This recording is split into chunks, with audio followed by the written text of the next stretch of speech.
बिस्मिल्लाहिर्रहमानिर्रहीम। इस वीडियो में हम कवर करने जा रहे हैं हमारी 10th की जो इंग्लिश का यूनिट 9 है। दरअसल ये एक पोम है, द रोड नॉट टेकन। ये लिखी हुई है रॉबर्ट फ्रॉस्ट की। ये अमेरिकन पोइट हैं और इनकी जो शायरी है इसमें ज़्यादातर नेचर के जो थीम होते हैं वो डिस्कस होते हैं और ये बड़ी फ़िलोसॉफ़िकल बातें करते हैं। तो हम अपनी पोम की तरफ चलते हैं, हम उसको पढ़ते हैं, उसकी जो है रीडिंग, उसकी ट्रांसलेशन को समझते हैं पहले, फिर हम समरी की तरफ जाएंगे। Two roads डाइवर्ज्ड। डाइवर्ज का मतलब होता है मुड़ना। इन अ येलो वुड, पीले जंगल में। तो जंगल पीला कब होता है? दरअसल वो ख़िज़ां के मौसम में पीला होता है। तो इसका ये इस तरह से बन जाएगी ट्रांसलेशन। ख़िज़ां रसीदा जंगल में दो रास्ते मुड़ रहे थे। Two roads डाइवर्ज्ड in a yellow would. एक ख़िज़ां रसीदा जंगल में दो रास्ते मुड़ रहे थे। And sorry I could not travel both. और मुझे अफसोस है कि मैं दोनों पर सफ़र नहीं कर सकता था। एंड बी वन ट्रैवलर, और तन्हा मुसाफिर होने की वजह से लॉन्ग आई स्टूड, काफ़ी देर तक मैं वहाँ खड़ा रहा। अकेला मुसाफिर होने की वजह से मैं वहाँ खड़ा रहा। अच्छा, खड़े होकर क्या किया? एंड लुक डाउन, और मैं उस पर देखने लगा। वन, उस एक रास्ते को, यानी एक रास्ते को मैं देखने लगा। वहाँ पर दो रास्ते हैं ना, तो एक रास्ते को ये देख रहे हैं कितना, as far as I could, जितनी दूर तक मैं देख सकता था। अकेला मुसाफिर होने की वजह से मैं वहाँ खड़ा रहा और जितनी दूर तक मैं उस रास्ते पर देख सकता था मैंने देखा। To where it bent in the undergrowth. Undergrowth कहते हैं झाड़ियों को। आगे मैंने उसे वहाँ तक देखा जहाँ वो जाकर झाड़ियों में मुड़ रहा था। जंगल में खड़े हैं, ख़िज़ां का मौसम है, दो रास्ते मुड़ रहे हैं, दोनों पर सफ़र नहीं कर सकता शायर, तन्हा मुसाफिर है, इस वजह से वो वहाँ खड़ा होकर देखता रहा। दोनों, पहले एक रास्ते को देखा जहाँ तक उस पर देखा जा सकता था, क्योंकि जहाँ तक तो रास्ता सीधा होता है हम उसको देख सकते हैं, आगे जहाँ पे मुड़ जाता है तो फिर वहाँ से हमारी निगाह उसको नहीं देख सकती। तो वो कहता है जहाँ तक मैं देख सकता था वहाँ तक मैंने उसको देखा। अच्छा जी। फिर क्या हुआ? देन टुक द अदर, फिर मैंने दूसरा रास्ता इख्तियार किया, यानी उसको देख लिया ना, अब दूसरा रास्ता इख्तियार कर लिया। Just as just as fair, वो भी इसी के जितना ही खूबसूरत था, इसी के जितना हसीन था। यानी दो रास्ते थे ना, एक को इन्होंने देखा अच्छे तरह से और फिर दूसरे रास्ते को इख्तियार कर लिया और वो भी इतना ही खूबसूरत था, इतना ही दिलकश था। And having perhaps better claim, और शायद वो ज़्यादा बेहतर वजह रखता था कि उस पर सफ़र किया जाए। उसके पास एक ज़्यादा बेहतर माकूल वजह रखता था वो कि उस पर सफ़र किया जाए। अच्छा, वो बता रहा है क्यों वो ज़्यादा बेहतर था। बिकॉज इट वॉज ग्रासी, क्योंकि वो उसके ऊपर घास उगा हुआ था। एंड वॉन्टेड वेयर, और उसे बहुत कम इस्तेमाल किया गया था। जो दूसरा रास्ता था वो ज़्यादा बेहतर ये वजह रखता था कि उस पर सफ़र किया जाए, क्योंकि उस पर घास उगा हुआ था और उस पर था, और उस पर चलने की ज़रूरत थी और उसे बहुत कम इस्तेमाल किया गया हुआ था। ये वजह थी कि उस पर घास भी उगा हुआ था और बहुत उसको कम इस्तेमाल किया गया था। इस वजह से इन्हें लगा कि इस पर ज़्यादा बेहतर ज़रूरत है चलने की। Though as for the passing there, जहाँ तक, अगरचे जहाँ तक वहाँ से गुज़रने वालों का ताल्लुक है, had worn them really about the same, तो उसको दोनों को तकरीबन बराबर ही इस्तेमाल किया गया था। ठीक है, कहता है अगर मैं बात करूं हकीकतन वहाँ से गुज़रने वालों की, तो दरअसल दोनों रास्तों को बराबर ही इस्तेमाल किया गया हुआ था। And both that morning equally ले, और उस सुबह वो दोनों एक ही तरह पड़े थे। इन लीव्स, में ढके हुए। No step had trodden black, और किसी ने भी उन पर कदम रख के उनको रौंदा नहीं था। यानी जब ख़िज़ां के मौसम में पत्ते गिरे हुए थे रास्ते के ऊपर, तो नज़र आ जाता है कि कोई शख्स यहाँ से गुज़रा है या नहीं गुज़रा, क्योंकि सारी जो वो रास्ता है वो ढका हुआ है पत्तों से। तो अगर कोई उस पत्तों पर पाँव रखता, उन पत्तों पर पाँव रखा होता किसी ने, तो वो पत्ते रौंदे जाने थे, ये पत्ते टूट जाने थे, बिखर जाने थे, लेकिन ऐसा नहीं है। तो इसका मतलब है किसी ने भी उन पर कदम नहीं रखा है। वो दोनों बराबर ही तौर पर इस्तेमाल हुए थे, क्योंकि सुबह को लफ्ज़ नहीं होता, उस सुबह दोनों ही बराबर तौर पर पत्तों से ढके हुए थे और किसी ने उन पत्तों को रौंदा हुआ नहीं था। Oh, I kept the first for another day, खैर जो पहले वाला रास्ता है वो मैंने किसी और दिन के लिए बचा लिया कि इस पर किसी और दिन सफ़र करेंगे, आज इसको छोड़ दिया। Yet knowing how way Leeds on two way, अगरचे मैं ये जानता था कि रास्ते पर आगे और कई रास्ते आ जाते हैं, यानी आप एक रास्ते पे चलते जाते हो ना, तो ऐसा तो नहीं है कि सिर्फ यहीं पर ऐसा मकाम आया कि जहाँ पे रास्ता दो शाखा बन गया है और दो हिस्सों में बँट रहा है। आगे जाते हुए भी कई ऐसे मौके आएंगे जहाँ रास्ते दो हिस्सों में बँट रहे होंगे। तो वो कहता है हालांकि मैं जानता था कि आगे एक रास्ता भी कई रास्तों में और कई दूसरे रास्तों में जा निकलता है। आई doubted if I should ever come back, तो मुझे यकीन नहीं था कि डाउटेड यानी यकीन नहीं था, शक था मुझे कि मैं कभी दोबारा भी वापस आऊँगा यहाँ पर, क्योंकि वो जानते थे कि आगे एक रास्ता आएगा, आगे और कई रास्ते इस तरह के ये जो एक मोड़ से मैं गुजर रहा हूँ, इस तरह के आगे और कई मोड़ और आने हैं। तो हर रास्ते पर मैं निशान लगा के नहीं जा सकता कि इस रास्ते के भी मैं दोनों रुख देखूंगा, इस रास्ते की भी दोनों शाखें जो है उन पर मैं सफ़र करूंगा, तो ये नहीं हो सकता।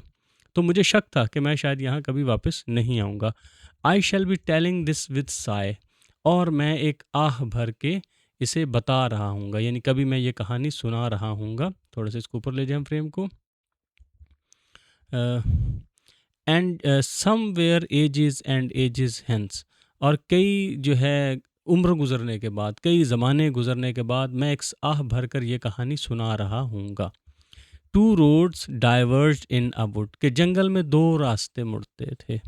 एंड आई, और मैंने, I took the less travelled by, और मैंने उस रास्ते का इंतखाब किया कि जिस पर कम लोगों ने सफ़र किया हुआ था।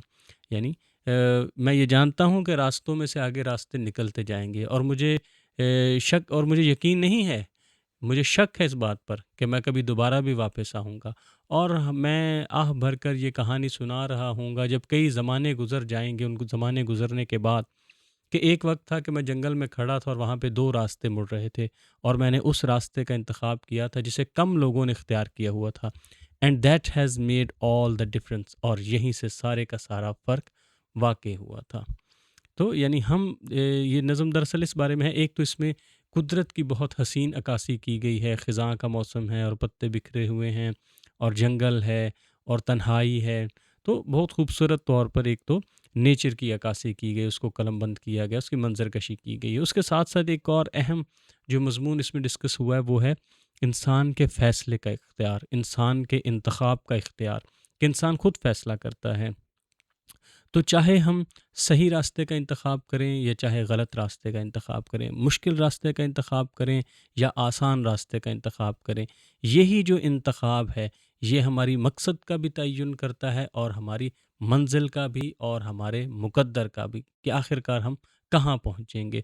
तो हत्ता कि छोटी छोटी जो हम फैसले करते हैं वो भी हमारी ज़िंदगी में बहुत मानी रखते हैं। अब हम चले जाते हैं इसकी समरी की जानिब। तो इस पोम की समरी भी है जी, जो कि असल हमारा है इम्तिहानी नुक्ता नज़र से अहम चीज़। समरी ऑफ द पोम, नज़म की summary. The speaker is walking through a yellow forest in autumn, ख़िज़ां के मौसम में जो स्पीकर है यानी बोलने वाला है, जो मुखातिब है, जो ख़िताब करने वाला है, वो एक जंगल में से गुज़र रहा है। ख़िज़ां के मौसम में एक ज़र्द जंगल में से जो शायर है वो गुज़र रहा है। When he comes to a place, जब वो एक ऐसे मकाम पर आता है, where the path splits in two, जहाँ रास्ता दो हिस्सों में तकसीम हो रहा है। Presenting him with a difficult decision, उसके सामने एक मुश्किल फ़ैसला होता है। शायर एक जंगल में से जा रहा है, ख़िज़ां का मौसम है, हर तरफ ज़र्द पत्ते फैले हुए हैं। वो एक जगह से गुज़रता है जहाँ रास्ता दो हिस्सों में तकसीम हो रहा है। वो उसके सामने एक बड़ा मुश्किल फ़ैसला करने का वक्त है।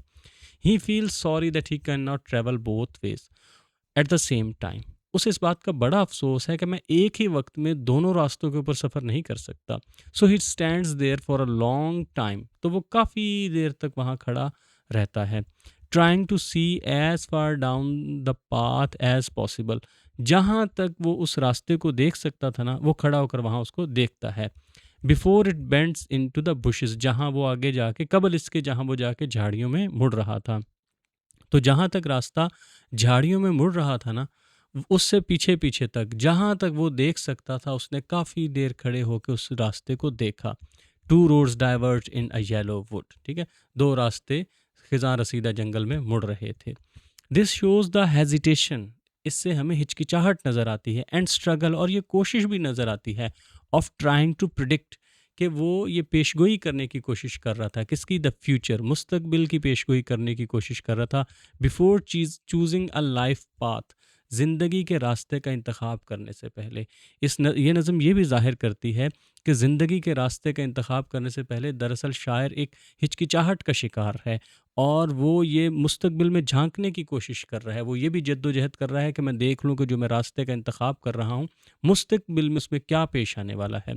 After looking at the first route, पहला रास्ता देखने के बाद, he chooses to take the second path instead, वो इसकी बजाय दूसरे रास्ते का इंतखाब करने का फ़ैसला करता है, because it looks just as beautiful, क्योंकि वो भी उतना ही खूबसूरत दिखाई देता है, and have some more grass, और उसके ऊपर कुछ थोड़ा ज़्यादा घास है। ठीक है, एक दफ़ा हम इसको ऊपर ले जाते हैं थोड़ा सा, यहाँ तक। Just beautiful and seems to have more grass, और उसके ऊपर और मज़ीद घास है, showing that fewer people have walked on it, और ये इस बात को जाहिर करता है कि उस पर कम लोगों ने सफ़र किया है। अच्छा, पहला रास्ता देखने के बाद वो दूसरे रास्ते का इंतखाब करता है, क्योंकि उसको लगता है कि ये रास्ता भी पहले रास्ते जितना ही खूबसूरत है, और उसके ऊपर घास ज़्यादा है, और घास ज़्यादा है तो इसका मतलब है इस रास्ते पर कम लोगों ने सफ़र किया है। Because it has grassy, because it was grassy, क्योंकि उस पर घास था, एंड वॉन्टेड वेयर, और उसको बहुत कम इस्तेमाल किया गया था। This highlights how people often like, ये ज़ाहिर करता है कि कैसे लोग ये अक्सर सोचते हैं, to think their choices are unique, वो ये समझते हैं कि जो उन्होंने फ़ैसला किया है वो बड़ा मुनफरद है। इवन दो ही क्विकली एडमिट्स, अगरचे वो फ़ौरन इस बात को मान लेता है, both paths were actually worn down about the same, कि दोनों रास्तों पर तकरीबन एक ही जितना सफ़र किया गया है। तो ये ज़ाहिर करता है कि लोग किस तरह ये खुद सोचने लग जाते हैं कि हमारा जो फ़ैसला है वो बहुत मुनफरद है। हालांकि जल्द ही वो इस बात को मान लेते हैं कि इस रास्ते पर और भी लोगों ने सफ़र किया हुआ है। ऑन दैट मॉर्निंग, उस सुबह, both paths were covered with fresh leaves, दोनों जो रास्ते थे ना वो ताज़ा पत्तों से ढके हुए थे, that had not been stepped on yet, और अभी तक उन पर कदम नहीं रखा गया था। He tells himself that he will save the first part two explore on an other day, वो खुद को बताता है कि ये जो दूसरा रास्ता है इसको मैं बचा के रख लेता हूँ, किसी और दिन मैं इस पर दरियाफ्त करूँगा, मैं इसकी सैर करूँगा, मैं यहाँ खोज लगाने की कोशिश करूँगा। इवन दो ही नोज, अगरचे वो जानता है डीप डाउन, वो खुद से ये जानता है, that one road leads to another, कि एक रास्ता है वो आगे जाके दूसरे रास्ते में मुड़ जाता है, making it almost impossible to ever return to this spot, और वो ये जानता है कि ये तकरीबन तकरीबन नामुमकिन है कि वो दोबारा कभी यहाँ पर वापस आएगा। आई doubted if I should ever come back, मुझे इस बात का यकीन नहीं है कि कभी मैं यहाँ पर दोबारा वापस भी आऊँगा। अच्छा, this reflects how decisions in life are final, ये जाहिर करता है कि कैसे हमारी ज़िंदगी में जो फ़ैसले होते हैं वो हतमी होते हैं, फाइनल होते हैं, and how time only moves forward, और किस तरह से वक्त सिर्फ सामने की जानिब चलता है, पीछे वापस नहीं आता। Finally he imagines himself far in future, फिर वो आखिरकार अपने आप को मुस्तकबिल में कहीं तसव्वुर करता है। Telling the story with a Sai, और वो इस कहानी को एक आह के साथ सुना रहा है। Looking back on the moment, और उस लम्हे को वो याद कर रहा है। He had to choose between two paths in the woods, जब उसे जंगल में दो रास्तों में से एक का इंतखाब करना पड़ा था। ठीक है, इससे जाहिर होता है कि ज़िंदगी के जो फ़ैसले होते हैं ये बहुत हतमी होते हैं, और वक्त जो है ये हमेशा आगे की जानिब को चलता है। आखिरकार फिर वो ख़ुद को तसव्वुर करता है मुस्तकबिल में कहीं, कि मैं ये कहानी सुना रहा हूँगा, और उस वक्त मैं आह भर के कहूँगा कि एक वक्त था जब मैं जंगल में मौजूद था, एक ऐसी जगह पर जहाँ पर दो रास्ते मुड़ रहे थे, और मुझे एक रास्ते का इंतखाब करना था। I took the one less travelled by, और मैंने उस रास्ते का इंतखाब किया था जिस पर कम लोगों ने सफ़र किया हुआ था। He concludes that picking their path less travelled, और वो इस बात को कंक्लूड करता है, यहाँ पर अपनी बात का इख्तिताम करता है कि जो मैंने वो रास्ता इख्तियार किया था लेस ट्रेवल्ड बाय अदर्स, जिस पर दूसरे लोगों ने जिस पर कम सफ़र कर रखा था, वाज हिज यूनिक डिसीजन, वो उसका एक मुनफरिद फ़ैसला था।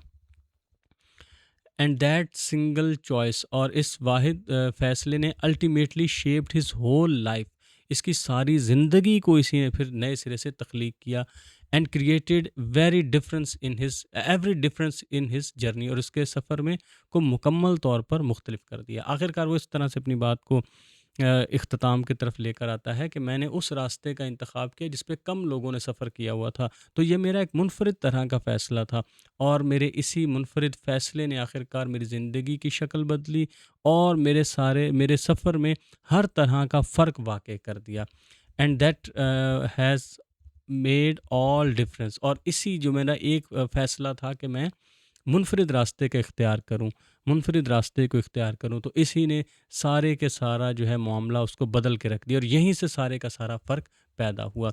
This final line shows how every individual choice we make, इससे ये ज़ाहिर होता है, ये आखिरी जो लाइन है ये ज़ाहिर करती है कैसे जो हम एक भी फ़ैसला करते हैं, बिग और स्मॉल, चाहे वो छोटा हो या बड़ा हो, defines our final outcome and destiny. यही फ़ैसला, जो चाहे छोटे सा छोटा फ़ैसला भी हम करते हैं, यही ये फ़ैसला करता है कि आखिरकार हमारी तकदीर क्या है, हमारी मंजिल क्या होगी, और हमारे पास क्या नतीजा निकलेगा, अंजाम क्या होता है। तो इस नज़म से हमें ये सीखने को मिला कि हमें हमेशा सोच समझ कर फ़ैसले करने चाहिए। बाज़ औक़ात मुश्किल नज़र आने वाला फ़ैसला बेहतर होता है, और आसान लगने वाला फ़ैसला हमारे लिए नुकसानदेह भी हो सकता है।